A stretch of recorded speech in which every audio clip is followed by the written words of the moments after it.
Hello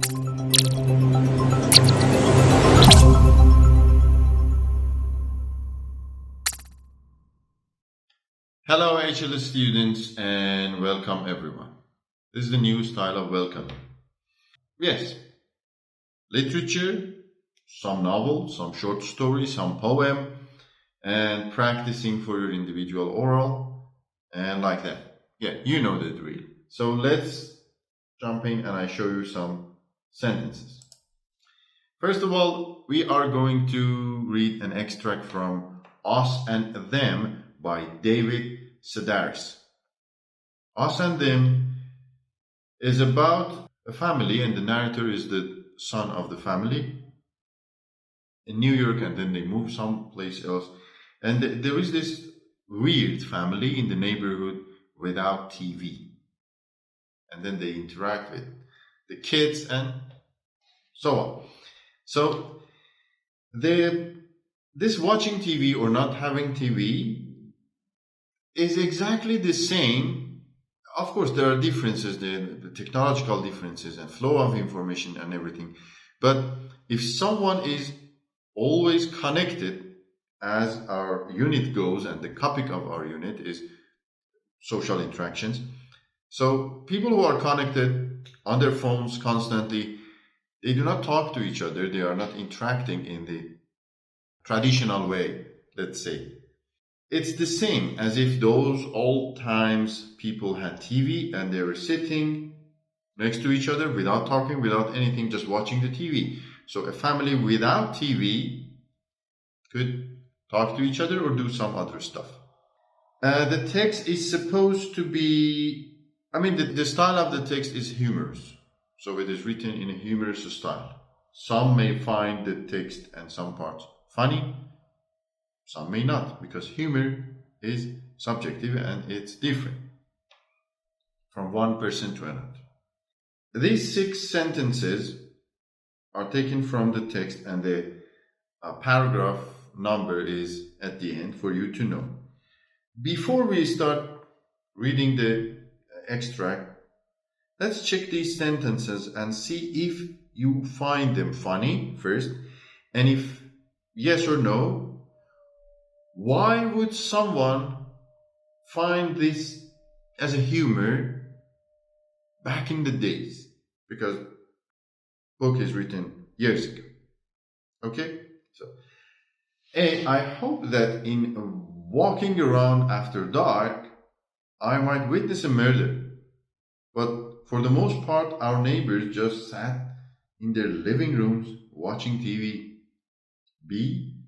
When my mother reported that Mr. Tomkey did not believe in television, my father said, well, good for him. I don't know that I believe in it either. C. From paragraph 4. It was speculated that just as the blind man develops a keener sense of hearing, the family must somehow compensate for their loss. D. From 6th paragraph. Because they had no TV, the Tomkeys were forced to talk during dinner. Again from the same paragraph. E. They didn't know what attractive was, or what dinner was supposed to look like, or even what time people were supposed to eat. Last one from last paragraph. What must it be like to be so ignorant and alone? Could a normal person even imagine it? Okay.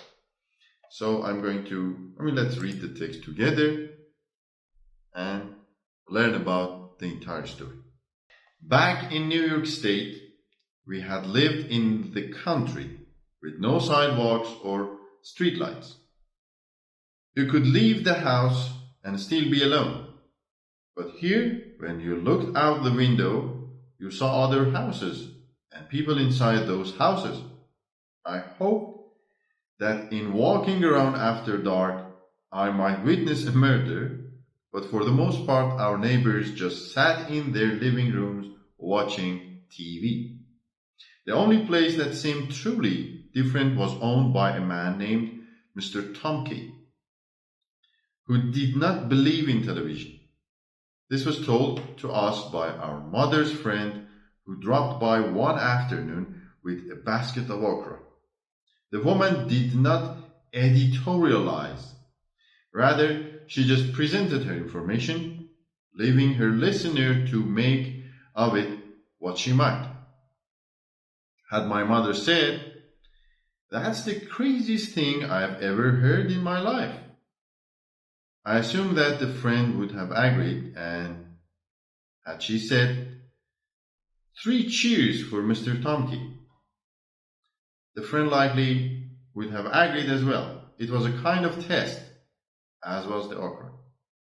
To say that you did not believe in television was different from saying that you did not care for it. Belief implied that television had a master plan and that you were against it. It also suggested that you thought too much. When my mother reported that Mr. Tomkey did not believe in television, my father said, "Well, good for him. I don't know that I believe in it either." "That's exactly how I felt," my mother said. And then my parents watched the news and whatever came on after the news. Word spread that Mr. Tomkey did not own a television, and you began hearing that while this was all very well and good, it was unfair of him to inflict his beliefs upon others, specifically his innocent wife and children. It was speculated that just as the blind man develops a keener sense of hearing, the family must somehow compensate for their loss. "Maybe they read," my mother's friend said. "Maybe they listen to the radio, but you can bet your boots they're doing something." I wanted to know what this something was, and so I began peering through the Tomkey's window.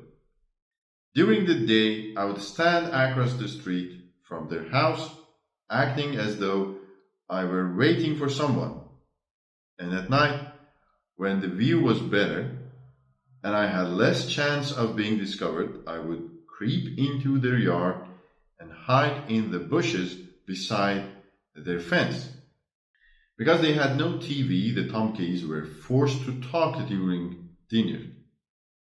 They had no idea how funny their lives were, and so they were not ashamed that the camera would have found them uninteresting. They did not know what attractive was, or what dinner was supposed to look like, or even what time people were supposed to eat.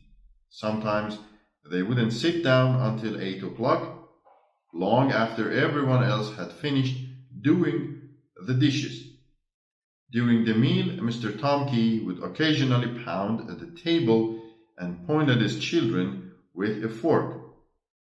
But the moment he finished, everyone would start laughing. I got the idea that he was imitating someone else and wondered if he spied on us while we were eating. When fall arrived and school began, I saw the Tomkey children marching up the hill with paper sacks in their hands. The son was 1 grade lower than me, and the daughter was 1 grade higher.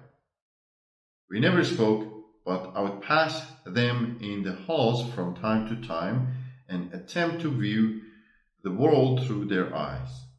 What must it be like to be so ignorant and alone? Could a normal person even imagine it? Yes, this is the difference.